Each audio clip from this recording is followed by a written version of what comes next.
இப்பதான் எல்லாம் கேள்விப்பட்டேன். கேட்கவே மனசுக்கு ரொம்ப கஷ்டமா இருந்துச்சு. உன் நிலைமை என்னன்னு தெரியாம இவளுங்க வேற லூசு மாதிரி பேசிட்டாளுங்க. நீ மனசுல எதையும் வச்சுக்காத. ஏய், நிஜமாவே இதெல்லாம் இவ வாயில இருந்துதான் வருதா? என்னால நம்பவே முடியல. என்னாலையும் தான் நம்ப முடியல. ரொம்ப நன்றி, ரொம்ப பெரிய உதவி மித்ரா.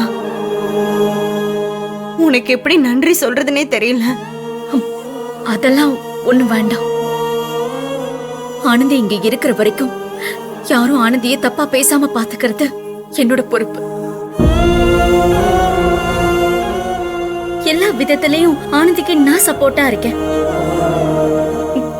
இங்க மட்டும் இல்ல, கம்பெனிலையும் யாரும் அவளை பத்தி ஒரு வார்த்தை கூட பேச மாட்டாங்க. நீங்க கவலைப்படாதீங்க, உள்ள போங்க.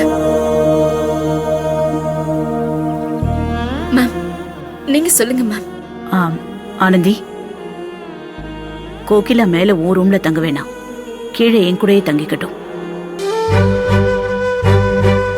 இல்லனா அதுக்கும் வேற யாராவது தப்பா பேசிட்டு இருப்பாங்க. ரஜனா, சௌந்தர்யா, 2 பேரையும் உள்ள கூட்டிட்டு போங்க.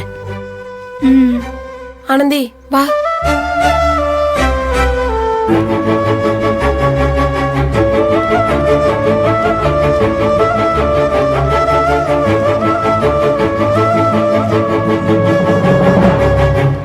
மித்ரா, ஆனந்தியை அசிங்கப்படுத்த ஒரு சின்ன சந்தர்ப்பம் கிடைச்சிடாதான்னு பாத்துக்கிட்டு இருந்தவ நீ இப்ப இவ்வளவு தூரம் ஆனந்திக்காக எதுக்கு சப்போர்ட் பண்ற?